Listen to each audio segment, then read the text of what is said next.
Hey everyone, welcome to the Lightworker Support Group expert panel. Today's panelists are experts in animal communication. We have Marisa and we have Kathy, and I am personally so excited to hear about this. So I will let's get it all started. Without any further ado, Marisa will be first up, and I'll let her introduce herself and start sharing with you. Amazing. Thank you so much for having me, and thank you all for coming. I just feel like thrown to the wolves right now. Ugh. Um, okay, so my name's Marisa. I'm an animal communicator. I'm a psychic medium, a spiritual explorations guide. And I find that in my work, there's elements of my animal communication that always find their way in, regardless of what the session or the exploration is. For a long time, I didn't realize that I was a medium. I was focusing on psychic stuff and animal communication stuff. And that is in large part how I discovered that mediumship was just as accessible to me as everything else, because all of our loved animals and spirit kept showing up. And I was like, oh, you don't say.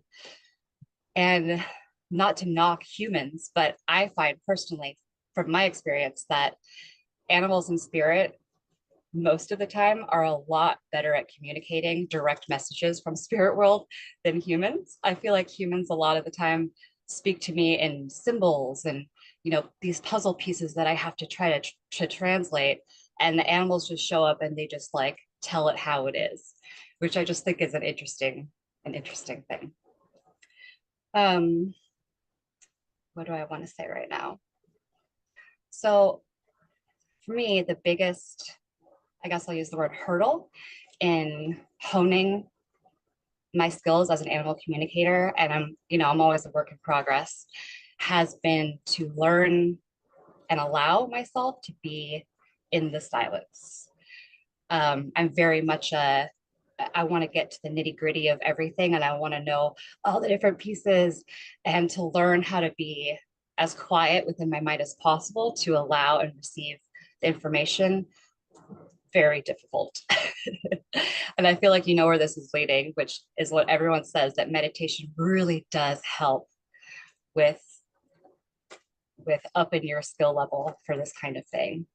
And it doesn't need to be a big hour-long meditation session, which is what I thought for so long. Um, it can just be a 5-minute quieting of the mind, and it's just amazing how quickly that allows the understanding to come through. And something it took me a while to really grasp as well was that animals are just like people in the way that people all communicate differently. All of us have different communication styles, and animals are no different. Some will speak in symbols, some will be very willing to share about their physical ailments. When I do animal communication sessions, a lot of the time it's because they're sick, right? And their humans are concerned and they hope for answers. Um, I would say more often than not, the animals aren't really thrilled about talking about their ailments because they so badly want to focus on validating for their human that they see and know and feel and understand so much more than we think. Um, it's a weird thing to step outside of the box that we put animals in as these cute little beings that are just, a part of our lives, in not it's as if we don't really grasp the depth of the understanding that they have in the way that we think we're so esteemed as humans. Oh wow.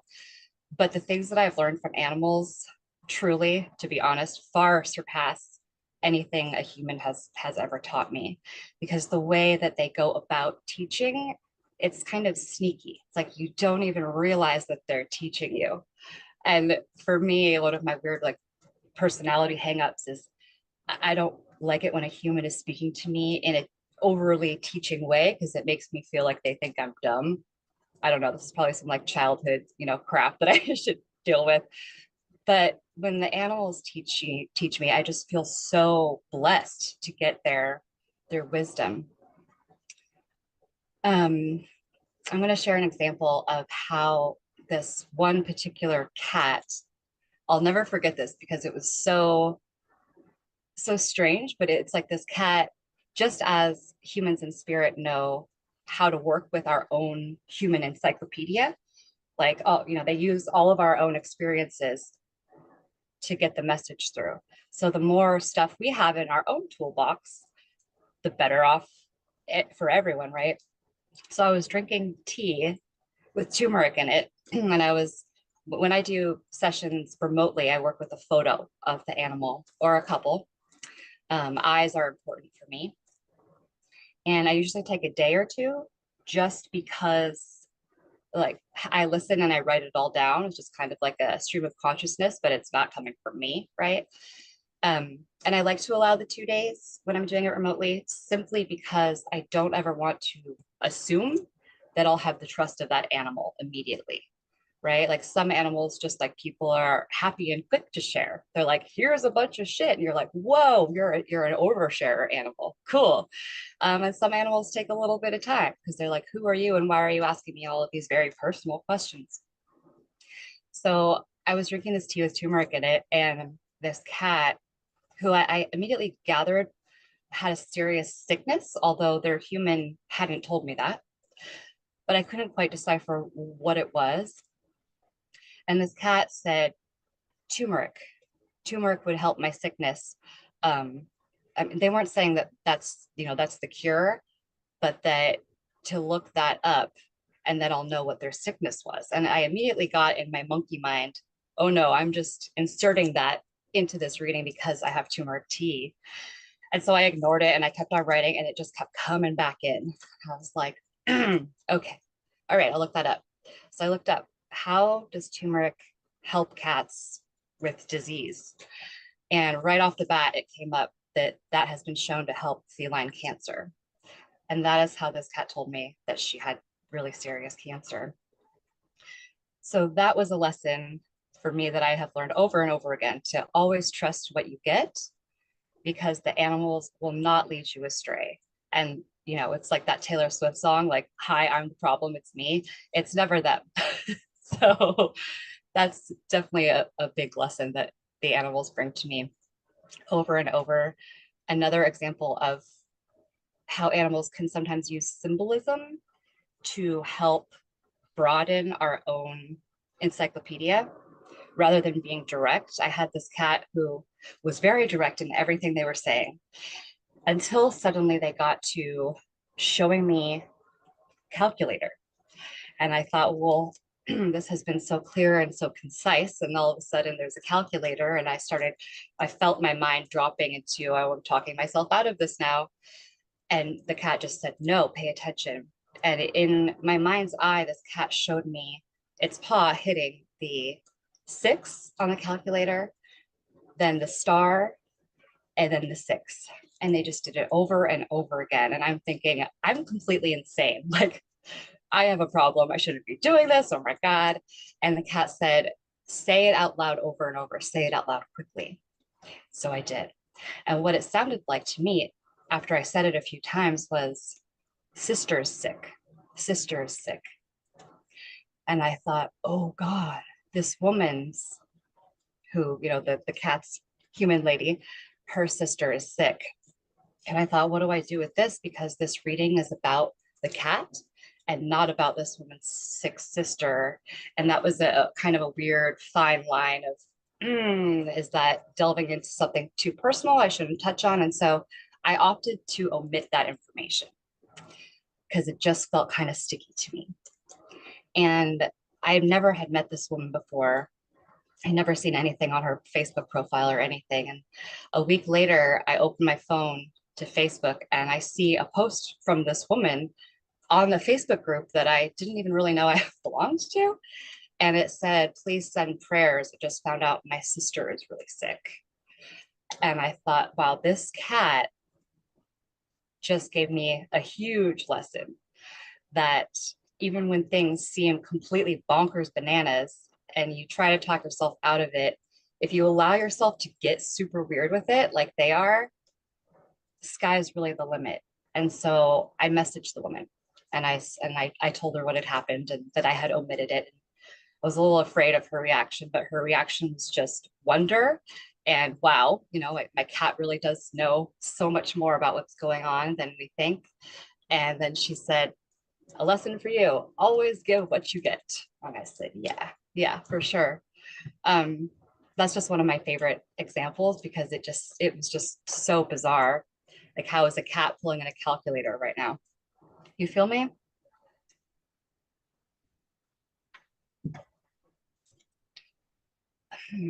So I have two house rabbits.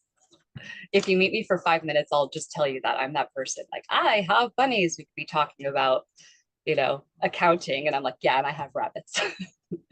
And they have taught me so much. And I'm not going to go into that right now because I'll talk for 10 hours about my freaking rabbits. But every night I have a prayer that I do in their special bunny room before I go to bed, and they stay up all night making a mess.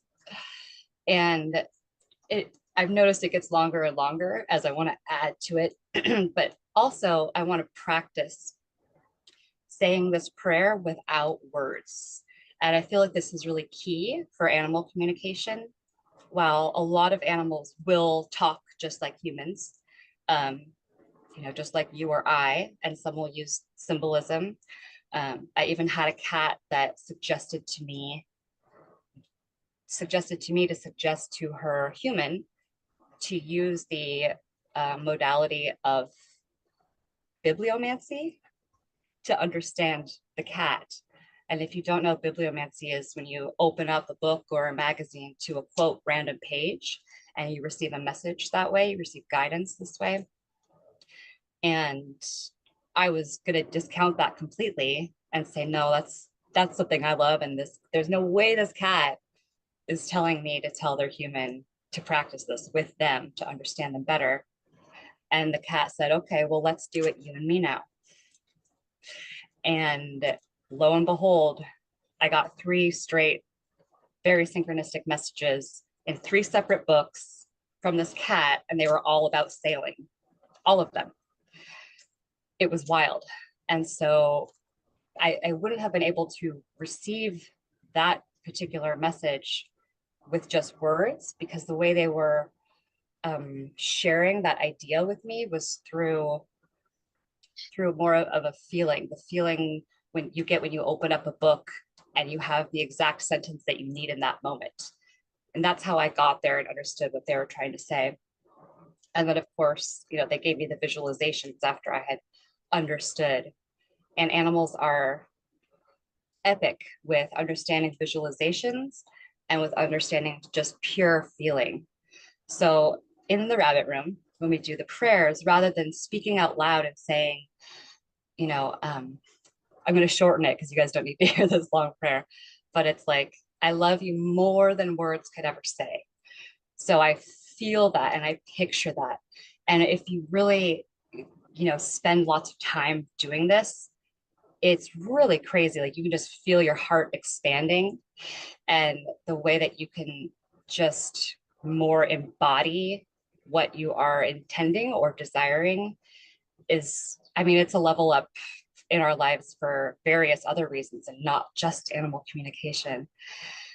So this prayer I do, it could be 30 minutes if I spoke it out loud, but because I go through it simply with the language of the heart, it can be a minute. It can be longer if I want to sit with a certain sentence, as well as, I always intend health for them and protection. And when I do that piece, I kind of do like a body scan of both of them and the cats and the fish. Um, and, I work a lot with color, and animals really understand color well, which is interesting because they don't all really see color well, but they get the feeling of the color. And this just really speaks to their awareness of so much more. But as I'm scanning and intending green for health, I can kind of see in their body where something might need a bit of an adjustment. And so I'll hang out there until it is the green that I want. and that kind of, that goes into color healing and everything. And animals are super receptive to healing, whether it's with your hands on, whether it's remote, whether it's just intending colors. I find that, my lady rabbit, she was the one that taught me how to do it, because she was just sick all the time when she was a little one. She had lots of digestive issues, and I was, I have all my gray hairs are from her probably. And she was like, use colors to heal me. And I didn't even know that that was a thing before her. So this little lady bun opened up my world in such a crazy way. And she's been healthy for a few years now with very little trouble, ever since she showed me that practice. And if we pay attention, you know, if we really pay attention in the non-paranoid, oh my God, my animal is sick, they're acting weird way, if we pay attention on the soul level way, and we don't insert the words like, oh, oh, they probably have this, so they probably have that, oh, their food is making them sick. They'll share with us what they need. They won't always share what, this is from my experience, they won't always share what is going on because of what I mentioned earlier, but they will share what they need. And I just think that's so beautiful. And it really speaks to the difference of the modern human and really the like ancestral innate wisdom of the animal, that as humans we never know what the frick we need, right? Like we have no idea. We know what the problem is, but we go to doctors upon doctors trying to figure out what we need, and the animal is just like, I need this. um I just think they're amazing little Buddha healers. I'm going to talk for a minute about wildlife, because this is not in any way, you know, confined to our pets, our animal companions. Um, when I was a kid, I talked to the wildlife a lot, and they spoke to me. And I thought it was just my wild imagination, which I was proud of. I didn't think it was anything bad, but I definitely was like, oh, it's my wild imagination. And along the way, at some point, I forgot that I had been doing that. And so when I started really focusing on animal communication as, as like a job, I guess we'll say, um, it was as if I had to relearn that, which is just one of those things, as quote adults, for constantly having to relearn things that we knew as a kid, but somehow they got washed down the drain. And I'll never forget this instance where I was driving, and I had already like picked back up on the wildlife communication, but I was more focused on the pets. I was driving and I was feeling lost in like my direction of life. It was one of those angsty emo drives, like, oh God, what am I doing? And I felt my energy just dropping, and I was like, I'm aware that I'm going to start spiraling, and I think I'm just, my whole life is just shit. Like, oh my God, it's probably about to get my period. I don't remember. We'll just blame it on that. And I shit you not, an eagle, a bald eagle, showed up on this lonely, windy highway right in front of my car. I had to step on the brakes. I mean, it was right in front of my windshield. And it kept flying, obviously, as birds do, but it turned its head around. And so it was looking at me through the window while it continued to fly straight and follow the windiness of the road along, with me. And I was just so stunned. And of course, I wanted to take a video, but I was driving. I was like, ah.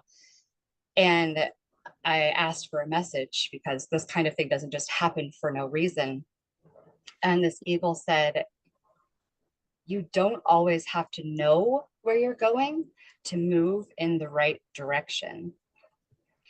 And as silly as it sounds, at the time, I didn't piece together that this eagle was actually physically, actively showing me this and not just speaking this. I actually realized this later when I was telling the story to Christy May. Hi, Christy May.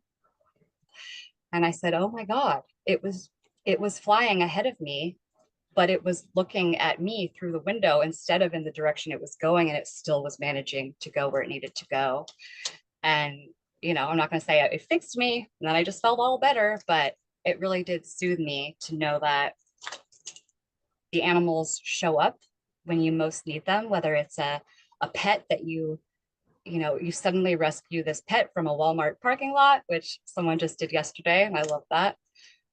Or a wild animal that appears to you in the woods in a moment of sorrow or of confusion. All of these little seemingly insignificant moments with animals are so beautifully orchestrated for our own teachings and our own healings and our own understandings. And if we just always remain open to them, we could learn a whole book of wisdom from an ant if we just take the time to receive. Okay, I'm going to stop talking for a little bit and let Kathy take over. So hi, I'm Kathy. I'd like to ask you a question. How do you communicate with them? How do you get Me? started? Yes, Yeah. I'll share what I. So yeah, that's a great question. I should have addressed that. So for every animal, like I said, it's a little bit different, but I always introduce myself, whether it's remotely or in person, with who I am, what my intention is. Um, I fill my heart with just trust and most of all respect, or I guess respect and trust are equal. Um, I try to put myself in their position with a stranger suddenly coming at me wanting to know all this stuff. Um, I come at it with a playful attitude because I notice animals really respond well to the energy of play because it's such a high frequency. Christy is cracking up over there. You like that? um, and then I just, I invite. I don't ask questions immediately. I like for them to have the opportunity to share with me first, whatever they feel they want to. And then once we have kind of a repertoire going back and forth, then I'll kind of slowly sprinkle in the questions. And if I feel that they're not immediately interested in a question, we'll move on. I'll come back to it, later on. And I just write. I just write as they share, and they'll make it clear when the session is over. It's just kind of like and we're done. But the more you engage with them um, in a in like a mutual respect way, the more likely they are to delve into kind of the sticky pieces that they don't particularly want to talk about, but their human really needs answers for. Does that answer your question? Yeah, for the most part. Because I have one cat, and this is the only time it happened where it was a feral cat who had decided to adopt me from a colony of ferals that we had. And I asked, she was at the doorway in my room, and I said, well, what do I call you? And I suddenly got an image of Yogi Bear saying, hey, boo boo. And I said, well, that's funny. Hey, boo boo. And she jumped on the bed. I said, oh, that must be your name. Okay. And then she proceeded to show me more video of what her life was like with her previous family. Awesome. And then she stopped. That was the end. It's like she said what she had to say, and she hasn't done it since, and that's almost 2 years now. Mm-hmm. I find for me personally, it's a lot harder for me to hear my animals than other people's animals, and it seems like that's a common thing. Yeah, it could be. But anyway, as a kid, I was always in the woods with the animals or with wildlife in general. Or we had a cat that had kittens in our garage, and it was a feral cat, feral kittens. So once they were a little older, I sat every day and tried feeding them and trying to tame them, and they never really did. But they did come up to me a little bit. They trusted me, but they didn't trust anyone else. Um, I've always had wild animals come up to me all my life. Uh, but I never really thought of it as communicating with them. I always thought, oh, these are my thoughts, and never pursued it until actually the last couple of years. My roommate, were the man I'm renting from, he had a cat, Midnight, who was very sick. She had hyperthyroidism, and she was emaciated. Basically, he didn't know how to care for her. And I I took her off the medication that she was on because it just rips apart the whole GI tract.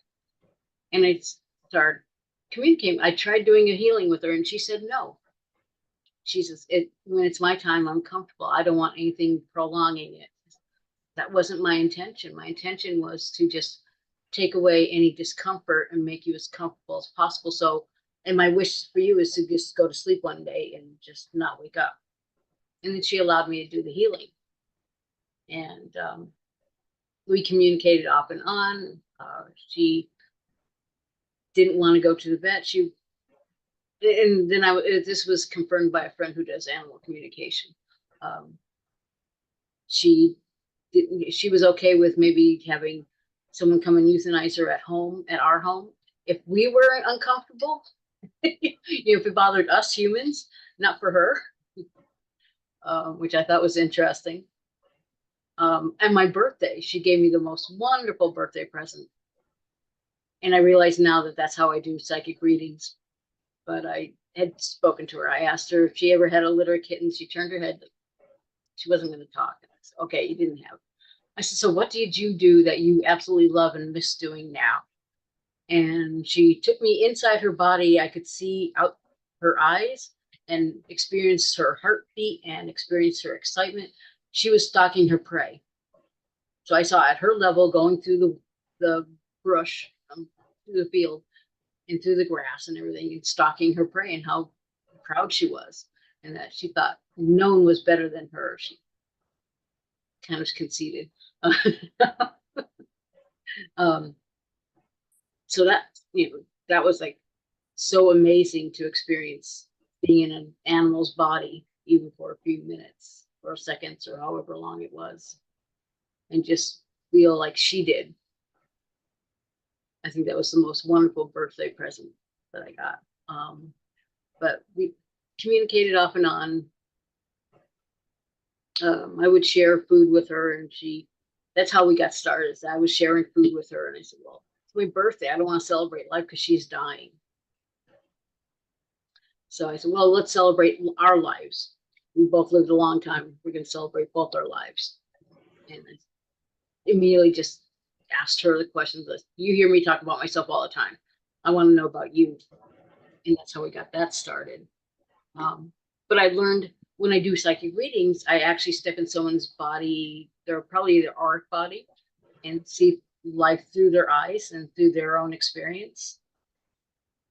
And now that I think back, it's like, oh yeah, that's, so someone was teasing me the other day. It's like, oh, or they weren't teasing, they were just being sarcastic. I'm saying, you've never been in my shoes. I said, actually, I have. Sorry, but I have, in a psychic way. I've seen what you experienced.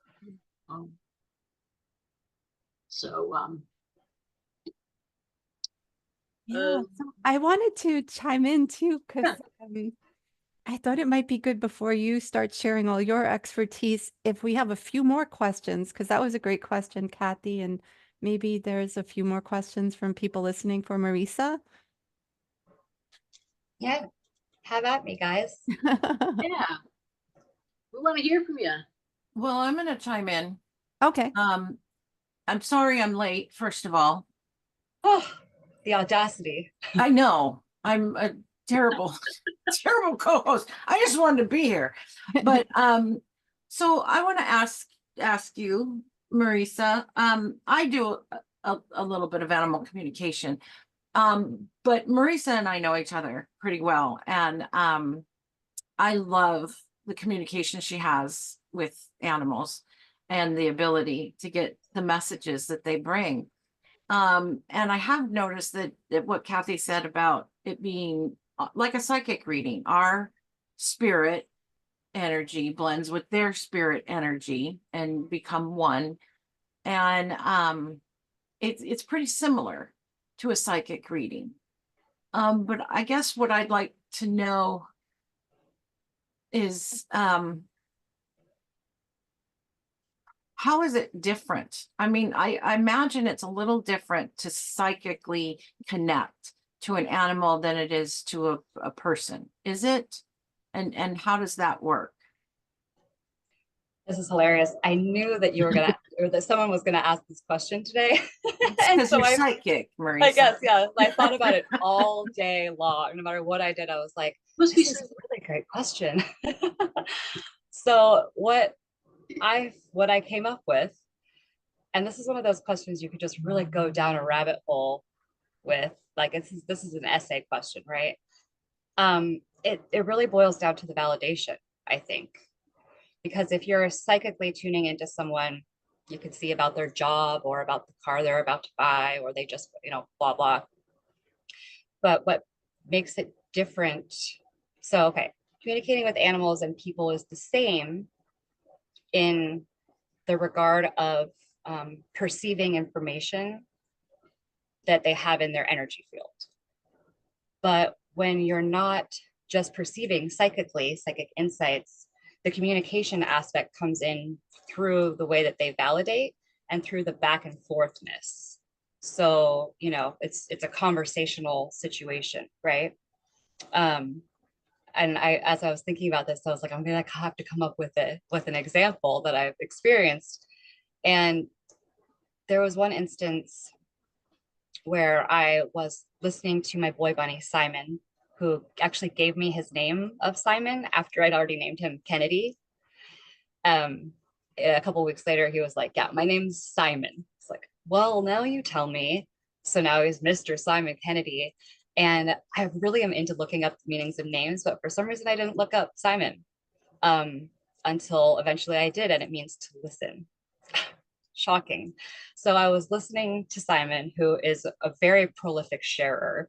He's, my other animals are pretty hard to hear, but Simon is just like, ah! And I was talking myself out of what he was saying, thinking, I'm inserting my own ego into this situation. And I was like, I need validation from you, which he understood.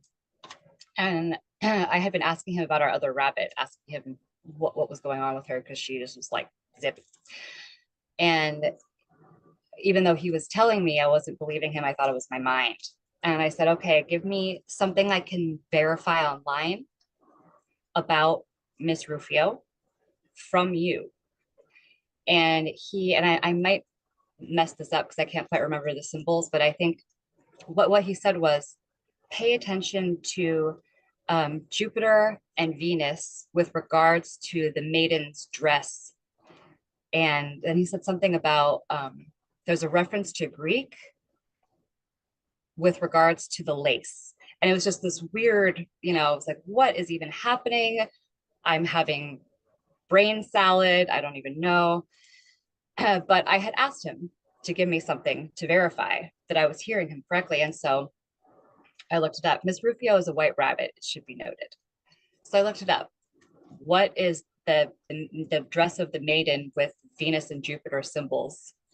And that is Alice in Wonderland's dress. And if you know Alice in Wonderland, you know that it's all because of the white rabbit that the whole adventure ensues. And before I knew it, I was looking, I lost hours of my life just like, what? She has these symbols on her maiden's dress, and around her neck, she has a symbol for, I think it's like Omega, maybe, which is a Greek symbol, right? So just in that weird word salad he gave me of stuff that didn't make any sense, he gave me what I needed. So I feel like I hope that that's a good example. That's awesome, Marisa. Thank you. It is the validation. I'm getting chills from head to toe. And that's the big difference, is to be able to validate. So you're not in your own ego. Thank you, Marisa. Looks like Heidi has a question. Yeah, I am fascinated by all this and just the entire topic and not expressing by words, things of that. It's just, thank you for all the work that you do. I have a question that I've always been wondering since last year, and I don't know if you can answer this or not, but I have two dogs, and one of them we had to put down last year. And I always wondered with my living dog what he thought about death, because like we grieve differently as humans and things. And I just always wondered, like, is he aware of the passing, and what do animals think of death of their, these two dogs together? Does that make sense to you? I always just wondered what their thoughts are regarding a passing of a pet in the home, I guess I'll say. I hope this Yeah, makes sense. Oh, yeah, yeah. definitely. Are you asking me or Kathy or both? Well, any of us, either. We'll both Both. chime in. Go ahead. Okay. You want to go first, Kathy? Sure. So I think they know. And and they accept life is or death is a part of life. So they're more accepting, and they know when an animal's pretty much is going to die. I think they start transitioning long before we do, and the other animals see it. My cat, or my roommate's cat, did for quite a while. She had guides and angels and other animals. I even have two cats in spirit that tend to help other animals cross over. They usually show up when an animal is dying in the house. So, and the other animals know too, because they all communicate very well telepathically. So, and I think they can see. And it's, So the loss is different, is what I'm gathering. The feeling of loss is different. I think they're more accepting. And they do grieve in their own way, but they understand. And I don't think they hold on to the physical body as much as we do, of missing that person, like we miss our relatives or whatever. Because I also think that they see the spirits too, much more readily than we do. Yeah, absolutely. I would agree with most of what, I would agree with everything that Kathy said. And I'm sure you've heard this before. I don't know if you actually did this with your dog, and I'm so sorry for your loss. I know how hard that is to make that difficult decision.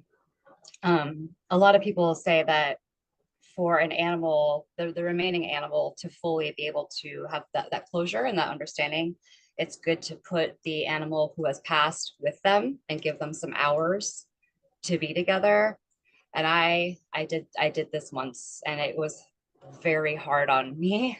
And it was really, I think mostly it was just difficult to watch my remaining cat. I'm like gonna cry right now. Process what was happening with the other cat. But it was also really beautiful, because in watching her kind of, walk around the blanket that my dearly departed Miss Kitty was wrapped in, it was as if I could see her whole process unfold in a way that was so much more, I guess I'll use the word enlightened, than a human, because we are so incredibly attached to the idea of our loved one in the physical. And it was as if she was more concerned about, like, oh, is Miss Kitty sick?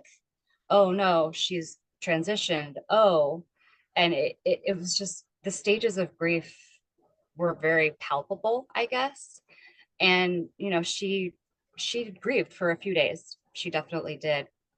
Um, but she was more concerned about me, I noticed. And that just really, I think, speaks to the beauty of the animals, is that they can accept something like this in a more elevated state than we can.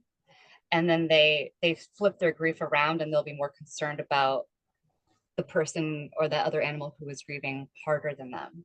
So I feel like the animals, they definitely understand death. They also understand, like, I've had so many readings where animals in spirit show up to tell the human that it's okay that they got another dog. Like, they're like, yeah, that's what we want. We're not feeling mad, we're not feeling replaced, because the human has that guilt, like, is my dog mad that I got another dog so quickly? The dogs, the cats, the what have you, they just want everyone to be happy, the new dog, the person. And so I feel like in their grieving, their biggest concern is just the joy of everyone else. They're very unbothered about their own ego. I hope that answers your question. It does, because I was just thinking when I mentioned the name of my other dog, I sometimes don't even get a reaction anymore. And I'm like, do you even remember? So it goes, I understand both your answers, the grieving and the being able to move on. It Thank you so much. I just love how, everything that you do for the animals. And even my dog, my last dog that I had died. I was grieving for a while because it's like, I don't want any more animals. I'm tired of them dying in my arms. I've just had enough of that. After 6 months, I heard from my dog. She told me she didn't want me grieving anymore. She goes, don't grieve for me. I'm exactly where I'm supposed to be. I found my soul purpose, not even just her life purpose, her soul purpose. And I saw her piled on with puppies like in the Disney movie. She was taking care of all these puppies that had died during or around birth that had no mothers. And so she was the happiest she could ever be. And she said she's not coming back in another body. She plans on staying there and continuing this work for eternity. And I thought that was so sweet. That's beautiful. So sweet. I do see another question. I guess we could also open it up for everyone. Apologies. I know the first time we did a session, we saved the questions for the end. And this time I kind of broke it in the middle, but I think in the future we'll save it for the end because you're right, it's for everyone at this point. So in the chat, do you have certain steps to connect to animals? Like, do you meditate, raise your vibration? Can we ask our guides? I know we covered this a little bit, but your thoughts on these other processes as well, because someone else just chimed in that they want to know more about this as well, Tanya and Meg, I guess. Yeah. Can we ask our guides to help with learning how to communicate with animals? Absolutely. You guides can help. If you do readings, if you read tarot or oracle or anything, it's a similar process. So for me, you have to know what your strongest clairs are. For me, it's claircognizance, clairsentience. So I know and feel I can like step into someone's shoes in a psychic way and see life through them. And I noticed that when I did tarot, because they were handling the cards, when I took the card, the scene on the card would actually change. And actually, even the meaning of the card would even change. And I would say, this is what I really feel this card means, but this is what it says traditionally. And they would always say what I said intuitively was more accurate. So I do things more by psychometry. So I think holding a picture, it's kind of hard for me doing digital because you can't hold it. So it takes me a little longer and I get a little less information from it. But just don't have any expectations. See how it comes first. How they want to communicate with you is my advice. But I don't meditate or anything. I just, we go along our life and we pick up imprints and we pick up energy and thoughts and stuff just in our normal life. And that's how I do it. Yeah, I love that. I love that you said no expectations. That's really it, isn't it? So I don't meditate before a reading. I have learned for me personally that actually screws me up. It puts me in a situation where I'm not at my best. And I've heard it both ways. So it's really just, you just got to practice and mess around and see what works best for you. For me, I just take 5 minutes, and if it's with an animal, I look at the photo, and I just trust and I surrender. Surrendering is total key. And at this point, I know that things could get super, super wacky. And that doesn't mean that I'm not in a good space to be doing it. It means that this animal is playing with all that they know I have to offer. And like Kathy said, if you're used to using cards, or if you're used to like automatic writing, I do a lot of that. Whatever, best suits you, the animal will know that, and they'll work with you in that way. So just however you clear your mind or empty, I like to picture my brain and all the crap in a bucket and just emptying it. However you can do that best, that sets you up for the best ability to receive what the animal wants to share with you. and trust. Just trust whatever you get is coming from the animal. Beautiful. Christy, do you have anything to add to that? Well, that's what I would have said. Awesome. It is similar. I've done a few animal communications. I do animal communications, and people do come to me about questions about what's going on in their animal's head. And it just comes to me. I don't do anything different to connect to the animal. Surrender. I like, Marisa, how you said that. You just have to let go of your ego. And that's the most difficult part that we have, I think, in any psychic or mediumship or any type of, psychic or that kind of spiritual communication. But animals, I think they're just better than humans at psychic. So knowing that, because they're complete sensory, right? They don't have a lot of logic like humans do. So they are our complete sensory empaths.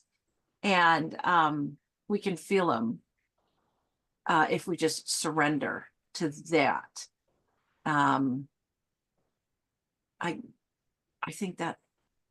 I think they also already communicate telepathically to each other. So they're used to absolutely. nothing new for them. Some animals don't like to talk. My ferals don't like to talk to me outside. They just like ignore me a lot. They're just happy when I go out there and feed them, but it's like, other than that, it's like, okay, now you can go away. You can go back in the house. One of the biggest things I have to, as far as recommendations with your animals, is talk to them, but like they understand every word you're saying, because they do. I learned from another animal communicator friend of mine, because I was, it's always harder to read your own animals, right? So I was having trouble. My dog has had quite a lot of trauma. It was a rescue and had a lot of trauma, and it didn't trust. And it becomes very bonded with one person, and they need reassurance. She has severe separation anxiety. And so I learned that when I go to the store and I'm leaving for a couple hours, I tell her. So my husband and I always tell, okay, BJ, we're going to go to the grocery store. We're going to gone for a couple hours, but we'll be back. And it really does make a difference, and it calms her. Yesterday, I was at the office all day. I forgot to tell her where I was going and what I was doing. And when I got home, she was like, even though my husband was home all day, but she was really beside herself as to, me being gone all day. So anyway, I'll let you guys go, but thank you for the opportunity. Yeah, no, that's really important. And I tell my dogs where I'm going to, and even if I just say be right back, and then my daughter's like, but you're not going to be right back. I'm like, to them, they know I'm coming back. As long as they know you're coming back, I don't think it matters whether it's 2 minutes or 2 hours. Exactly. 2 days. Exactly. So great. So I guess let's move on to like Kathy's thoughts and your what you are more experienced. I know some of that came up in these questions, but I was looking forward to hearing from you and how you approach animal communication as well, and your stories. And so yeah. I always thought it was always my thoughts. Mm. It's only been in the last 2 years that I've really more seriously communicated with them. So I still sometimes think it's in my own thoughts. I was renting a room, and the guy had a dog who had cancerous tumors. And for some reason, I just said, well, let's try turmeric. And they actually shrunk her tumors. My dog also got a cancerous tumor on her chest, and that shrunk it. But I think with the other dog, cancer went to her head, because she started having seizures, and then she died. And my dog was losing the ability to walk and had infections all over her body. Her body had just started shutting down. And so we had to go put her to sleep because she was just suffering. And that's the one that takes care of the little unborn puppies. But and I really never thought about talking to them so much, other than I do talk to them on a normal regular basis. That's who I talk to, and I prefer talking to animals than humans most of the time. So because of my stronger clairs being claircognizance and clairsentience, I kind of know what they want or need versus communicating with them so much. So in that way, it's a little different. It doesn't feel like I'm communicating with them because it's like, I just know. That's really cool. Yeah, because I imagine a bunch of people here maybe already know their strengths and which clair is theirs. And so to leverage that to communicate with animals. And what I gather from everyone, it's living animals, animals who've crossed over, it's still almost the same method. Is that true? I think so. Yeah. And for some people, they get it, they receive things in their dreams more than in Mm. life. And I think that's maybe because we have certain expectations on how we're going to hear from them or communicate with them. Just like people, we have certain expectations, and when it doesn't live up to it, oh, it didn't work. You know, when we're getting ideas or something, when we're doing dishes or gardening or whatever, and all these ideas are popping into our head, then it's like, where'd this come from? Yeah. And that's where how we should have done it in the first place, but we let our heads get in the way Yeah. and get out. We have to just get out of our own way sometimes and just let things happen however they're going to happen. But I haven't really done a whole lot of communication. I think I need more practice, but maybe it's because I do things by psychometry more than anything else. So remotely it's kind of a little more difficult. I might get a few images or thoughts or something, but that's about it. Where when I'm there physically with the animal, I get a lot more. Mhm. Wow. Very cool. Interesting. So what other questions do we have from the group? I also have, you can't tell with my virtual background, I have a potential volunteer. If we would want to see a demo, if anyone would want to do that. No, no, but I'm so sorry. I already forgot his name. Theodore. Theodore. Theodore. Well, this is my ever assistant in everything I do work-wise. He's always here with me. Just ridiculously cute. It's criminal. Criminal.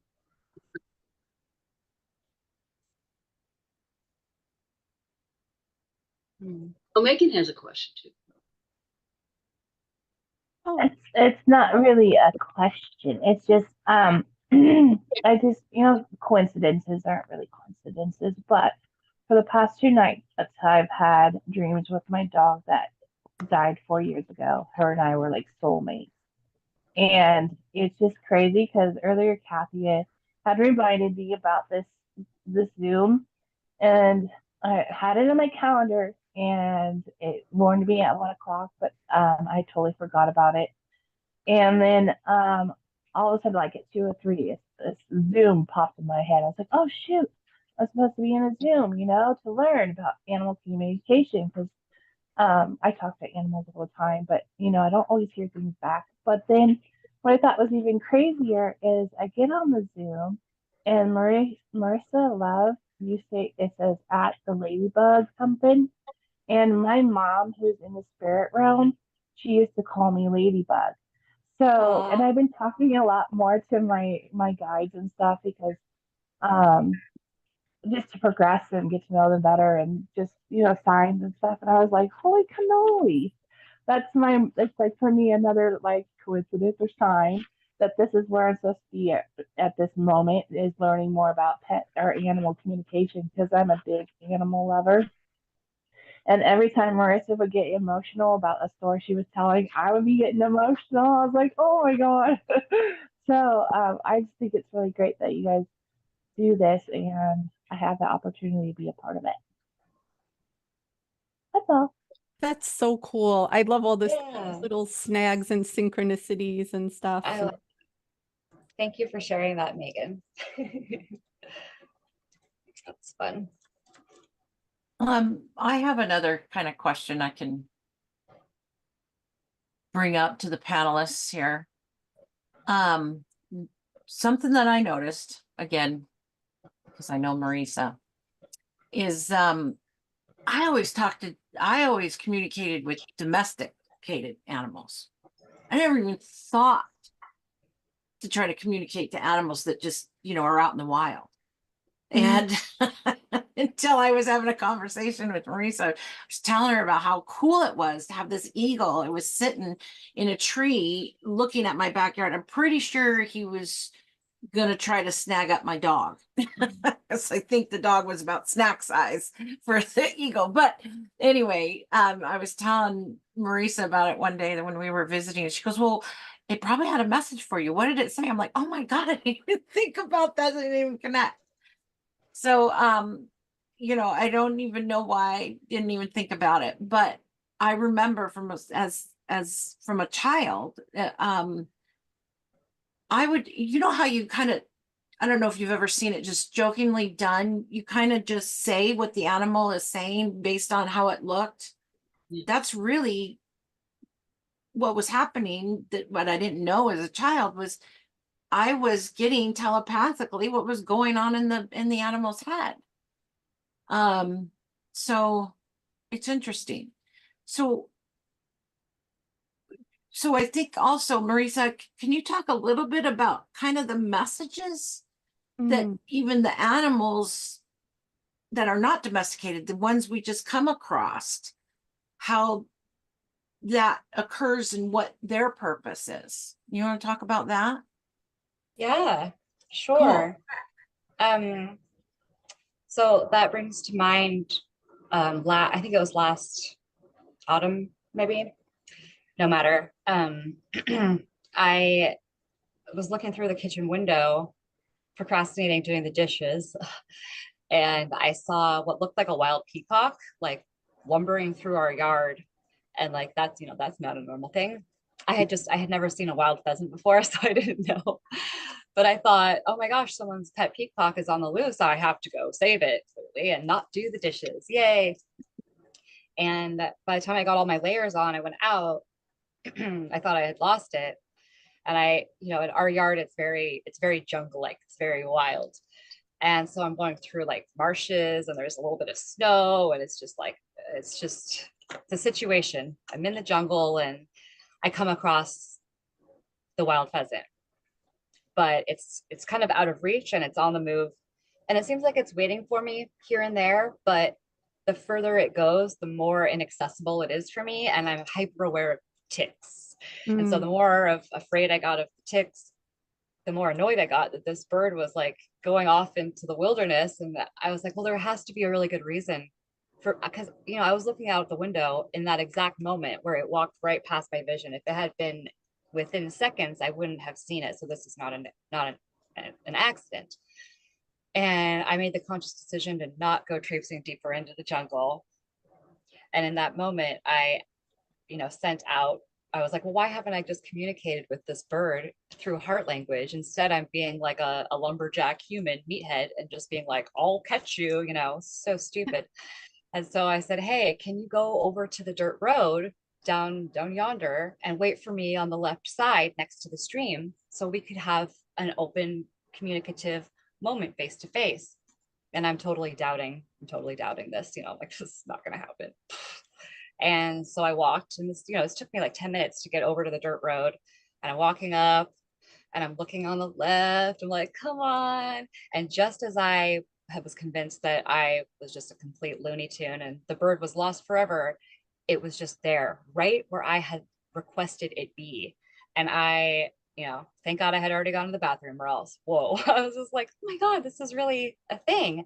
And it waited and I was able to come up and we were face to face long enough for me to hear, to receive the message. And I do a lot of like psychic poetry, channel poetry. And so I took that message. I wish I could remember it right now because it was beautiful, but it's in my poem. And I came back and I sat on the porch. And from there, in a distance session with the bird, I received, the entirety of the message. And what the bird was telling me was that we are not so dissimilar. Um, I'll like repost it on my page or something. And if anyone wants to hear the poem, because it's a really I would love to sweet hear one. it. Yeah, I love think to. it's called the Peacock Hour. But that's just an example of, these animals show up and it's up to you to take the initiative. They're not gonna like scream at you, like, hey, guess what? You have to take the time to really hear. And there's always more than meets the eye, I find, with what they're sharing.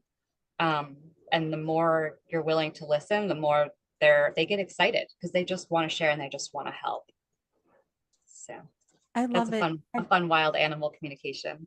I'll share something because I don't regard myself like anything like a animal communicator or medium or this, but I think we all are, connected. And so I was visiting my mom on Long Island and we found this big set of keys. Like you ever see a keychain and it's so heavy with a million keys, and we were walking at night around her neighborhood and I hung it on a telephone post on a nail, like where there was a reflector, saying like, I hope the person who lost these keys will like notice it up here. And then the next day I was going for a walk and I was coming on to where I hung the keys up and they were still there. And when we were kids, my mom had us just walk up and down the block. We weren't allowed to walk this. So I was about to just do the walk I was trained to do. But I thought I really want to see the person who lost those keys get them back before I go home to California. So I crossed the street to like not take the road yonder. And these birds all of a sudden started going like a clamor. I was like, I think that's for me. So I follow the birds.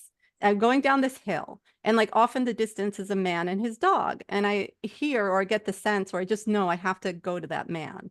And so as least creepily as I could do it, because he's walking and I'm trying to catch up. And so I make my way over and I catch up and I start petting his dog, like, oh, hi, your dog's so cute, la, la, la. And then I say, well, did you happen to lose some keys? And the guy, not realizing this woman's asking me if I lost keys, she must have found them. He was so stressed out. He starts going, I lost my keys. I looked all over. I tore my house apart. I'm going to have to spend hundreds of dollars. And he's going on and on. I'm like, no. I asked you because I know where they are. And it was just amazing because I love, like Christy asked a question about communicating with nature. And I think just being open, like when you're outside and it's something snagged your attention, or I put the thought out there and it was from my heart, like it was like, like it was a good intention, right? And then you get the response. And so I wanted to share that one because it was like one of those things, like you're saying, it's just like you can't believe it that this flock of birds is yelling to me to chase this guy. Or maybe you wouldn't have noticed him without the birds making all that chatter. I never would have gone down that hill if the birds didn't yell at me to go that way. Yeah. Yeah. Like I heard the birds. I was like, I think I need to go. That's for me. Yeah. That's so cool, Jessica. We have a question. Yeah. From What a great story. Megan, and also there was a question in the chat. So if it's okay, I'll read the one that came in the chat first from Tanya, which is it easier to communicate with animals in spirit versus here on Earth? Before my fur baby passed, I tried to communicate with him telepathically and questioned what I got. And since he's passed, I've had so many signs and dreams, and he meows a lot. And I know when these signs are him versus others I have in spirit, but I struggled to get direct messages from him, if that makes sense. I question things I get in my mind that are words as opposed to images, but I'm struggling a lot with being quiet enough to hear still due to grief? So I think it can be either. I think it depends if you're a medium, you trust spirit more, and you trust what you get from spirit versus someone in life, even an animal who doesn't communicate verbally like a person does. So I think it depends on what you do, what you trust more. And I think we doubt ourselves a lot, especially with animals, because we may not hear it. It may just be a feeling. It may be, nothing nonverbal. We may not hear it. We may not see it. We don't know. And so I think we question it more than we do than when they're in spirit. So it depends. Mhm. There's a lot in that question. I'm like, my brain's melting a little bit, but with excitement, just because it's such a good question. I feel like it's one of those things that depends on the human and it depends on the animal as well. Just to harken back to what I mentioned earlier, how everyone's different. I do think that once we are removed from the earth space, the distractions that are in place there on both sides, well, humans, we get way more distracted than animals, right? Animals are so much more in tune with all of their senses. But animals also pick up, they're like sponges. They're super empaths. So when we're distracted and we're busy minded, part of that can transfer onto them. And that's where the communication between the both parties can get kind of muddled. I picture like squiggly lines on a screen, where it's not so quick and clean, just because of the situation that is Earth. So once that's taken out of the equation and it's more just spirit to spirit, often it can be a lot more, I guess the word I would use is fluent,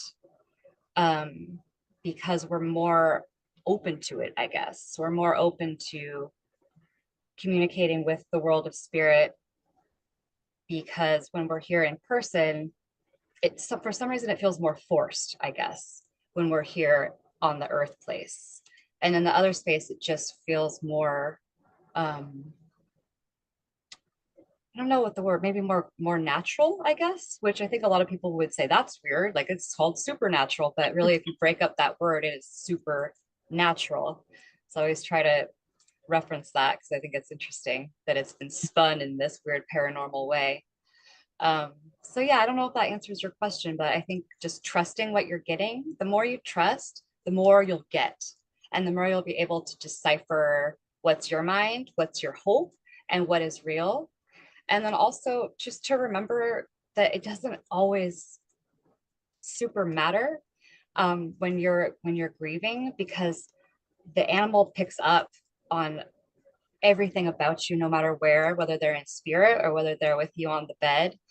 Because as you think about things, as you visualize things, and as you feel things with your heart, so does that animal.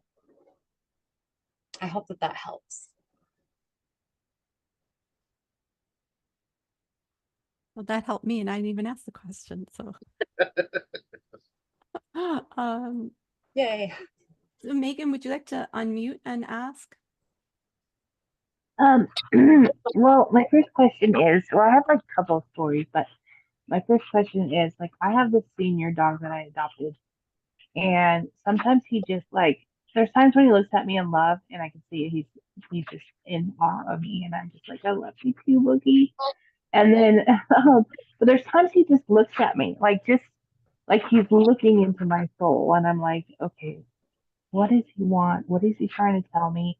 How do I get to the point where I can hear what he wants, or what he's trying to tell me? Because he just stare at me, and I'm just like, do I look disgusting today? I talk to him about it. What's the issue? And he'd like sometimes he'll sneeze or he'll just look away like, oh, you human. But how do I get to that point where I can like hear what he's saying? Because like wild animals, I can hear easier, but with my own the senior dog, I know he's trying to tell me something, but I don't know how to get where I can hear him. Maybe it's not to hear. Maybe it's to feel. Yeah, but he's staring at me. Like it's just like an intense stare. Like he's not looking at me human. He is reading my soul.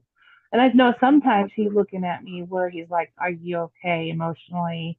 That kind of feeling. But there's times he just turns and he just looks at me, and I'm just like, Maybe he's just sending you love and healing.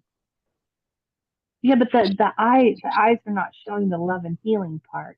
Like I see when he does that too, but it's like he wants to tell me something. Like, are you listening to me? And I'm like, I'm trying to listen. You know what I mean? It's like I can differentiate certain things, but there's times he just Are you maybe expecting to he's hear just it though? Maybe it's your yeah, expectation.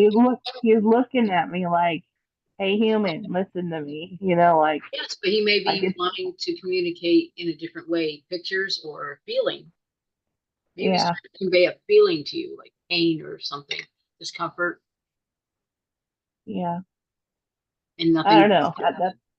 That's why I'm trying to figure out how do because me, I don't get anything in my brain. My brain's like blank. I'm just like, okay, why are you staring at me, little man? Hmm. I know, Marisa, you mentioned the body scan before. Would that be something maybe she could try? Yeah, yeah. I mean, that's great for ourselves as well.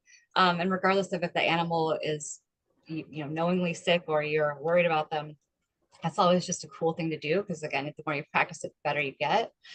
For some reason, as you're talking about what's happening with your dog, and you're just really fixated on the eyes, which I think is Mm-hmm. key to your specific situation.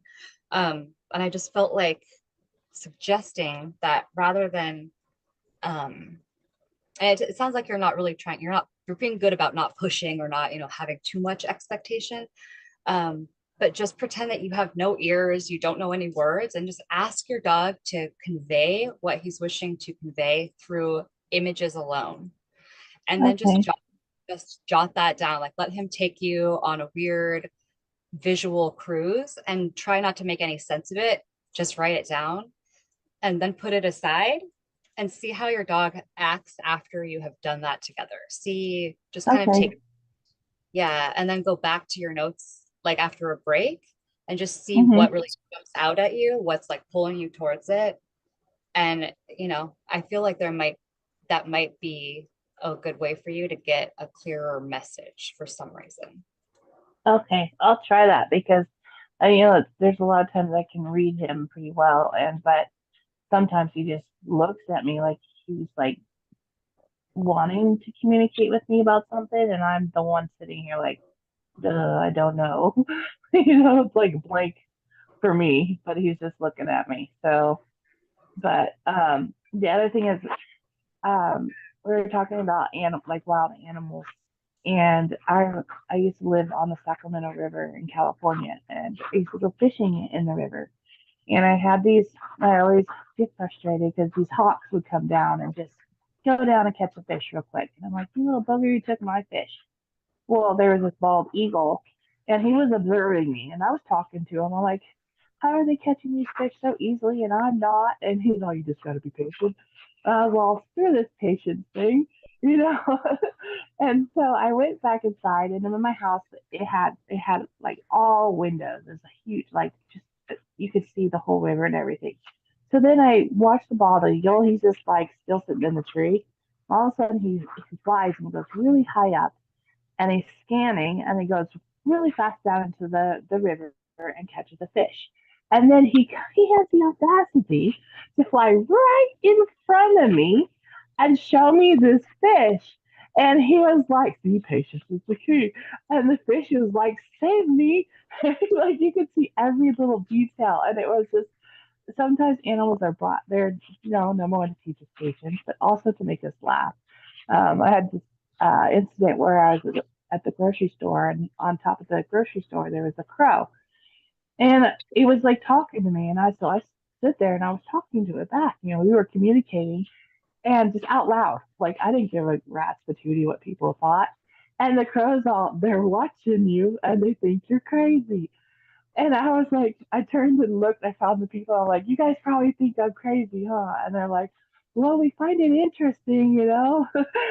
And the crow started laughing. He thought it was funny. And it was just neat to be able to communicate with that crow and the people observing, you know. And yeah, I might have looked a little crazy, but I didn't care. And that just brought more joy to my life because, you know, sometimes you get these like little bumps and then you're really sad. And just the animal, you know, just the crow on top of the roof, you know, laughing at these humans, thinking it was funny. They thought we were crazy. You know, it made me laugh.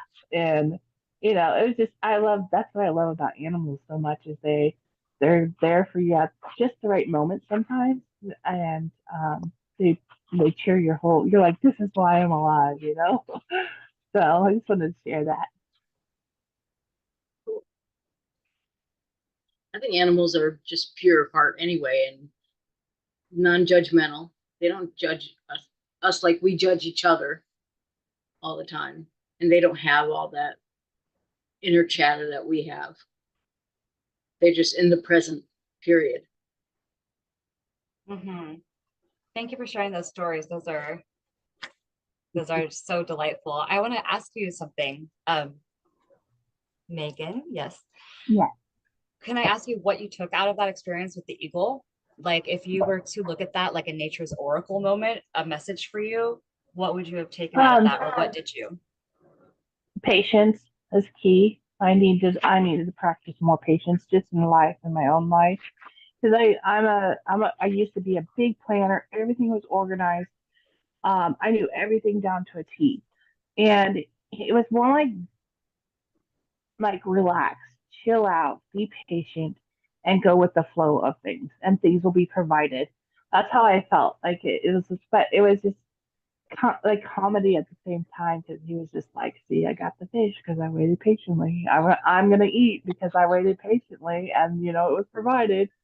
So it's I've had times too where like I've been down and dealing because I've had a pretty rough life, and I'll like cry out to my guides, like send a deer, just one simple deer, and um and they'll like the next day I'll just happen to look out the window and there's a deer standing there, you know. And it's just like because nature, I'm a big nature person, and those little affirmations are just reminders that we're not alone, and to keep trusting and believing. So yeah, in that moment it was very much of a life lesson, but also kind of a haha, he got the fish and I didn't. Yeah, patience, pure patience, you know. Yeah, awesome. I feel like that's a really cool example of how animals show up and they'll mean different things for different people.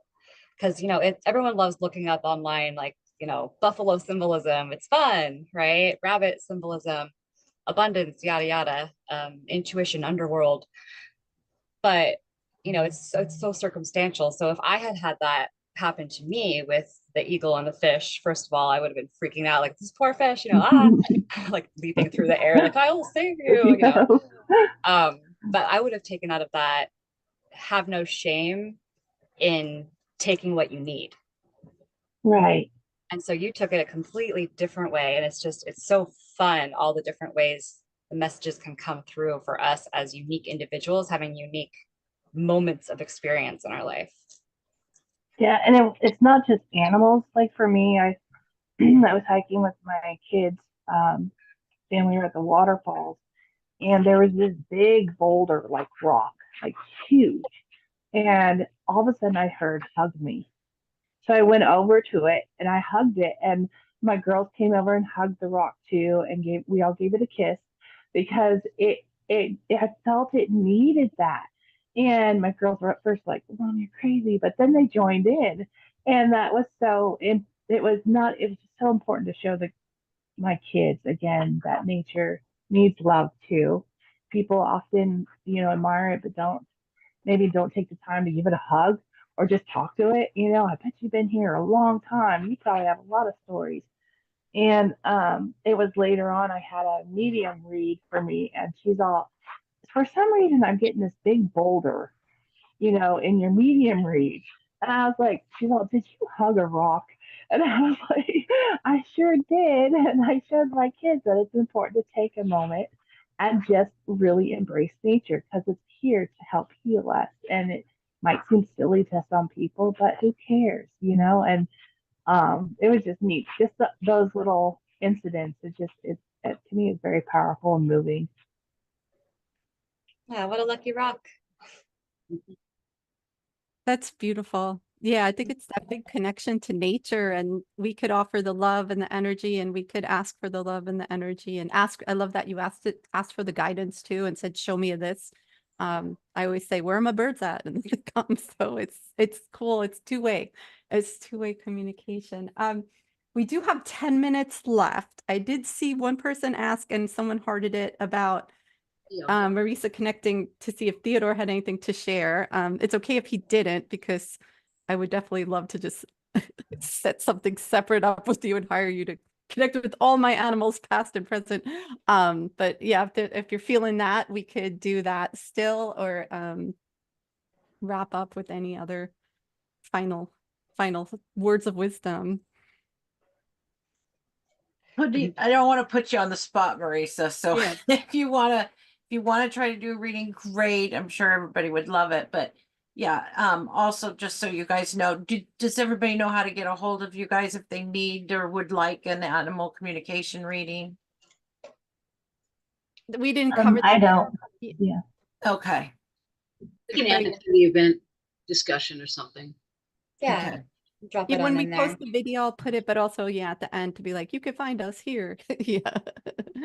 But this is Mr. Theodore.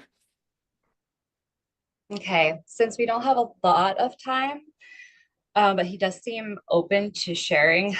See, I wasn't going to mention this earlier when you brought him up because I was like, that's super weird. But I had already talked about sharing what you're getting. So I'm gonna walk the walk I talk, and I'm gonna do this. I don't know what this means, but he immediately wanted to talk about his twinkle toes. I feel like he's just he's into his little toes. Something about them is really pleasing for him. He seems to think that you enjoy his toe. Maybe he's got a foot fetish. Like, I have no idea. But something about his toes, like being pampered, kind of felt like the thing. Extra love for his feet. He licks his feet all the time, and I tell him to stop because I think it's not good. So maybe he's trying to tell me that Yeah, it's not a bad thing that he's doing. I feel like what he's saying is extra love for the feet. So maybe look into what's going on there. I don't feel like it's anything, super concerning. It just, I don't know, it's interesting. I've never had a dog say they want to be pampered, but that's what it feels like. We've done the dual, my daughter and son-in-law, they grabbed his little paws and they called it like a dual paw massage. So maybe he wants more of that for sure, because it was like this big deal of like, we took pictures of his double paw massage. Oh my gosh. Okay. Yeah. Right. So he definitely enjoyed that. Hilarious. Twinkle toes. So now you know what to call it. Twinkle toes. Well, he's also did this move that I don't make him do now because he's older and has some issues, where his trainer taught him to do dance, and he'll throw it out once in a blue. Like, my daughter FaceTimed him from New York and he went up and did the dance move. Like, he never does it for me. So maybe he could be proud of that, but I don't try to elicit that because he's older, and I don't want him putting all that weight on his to do that move. If you ever saw a dog just like up and dancing, and so maybe he likes Yes. that, and that's another thing I don't really encourage, just because his little knees, his little hip dysplasia, like all that Maybe stuff. that's why he wants a little extra foot love. Maybe. Yes, Yeah. probably. A little extra foot pampering. Yeah. Is there any like specific quick question you want to ask him? I just want to see what what he want to tell you. Yeah.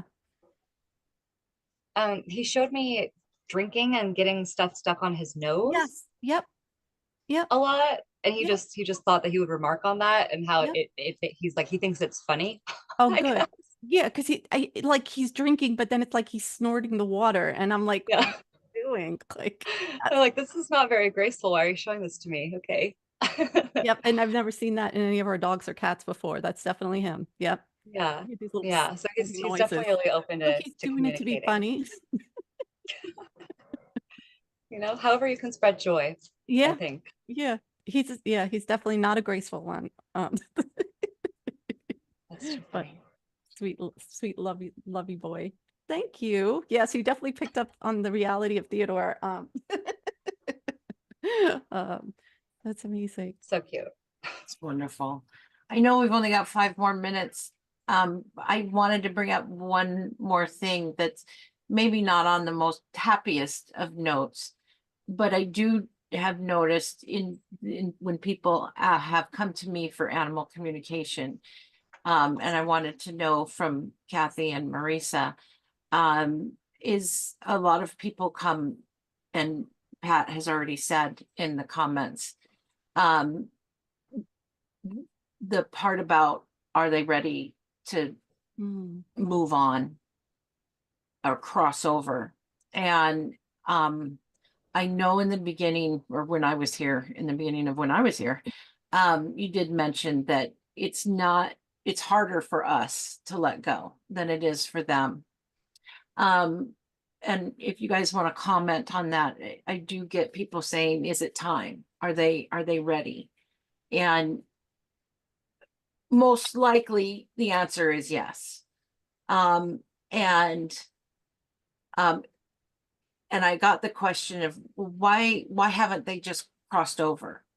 A lot of times they don't want to leave their human because they know their human is scared, is fearful of losing them. How do you guys handle that? And do you get a lot of that? Kathy, you want to do this? I have a lot. Well, I mean, with my own animals. And I think it's because as humans, we tend to hold on to those that are close to us physically, where animals are ready to go, but they're more worried about us. So even after they pass, they still stick around because they're concerned about our happiness. Right. And I think the biggest thing is we feel guilt when we have them crossed over. You know what I mean?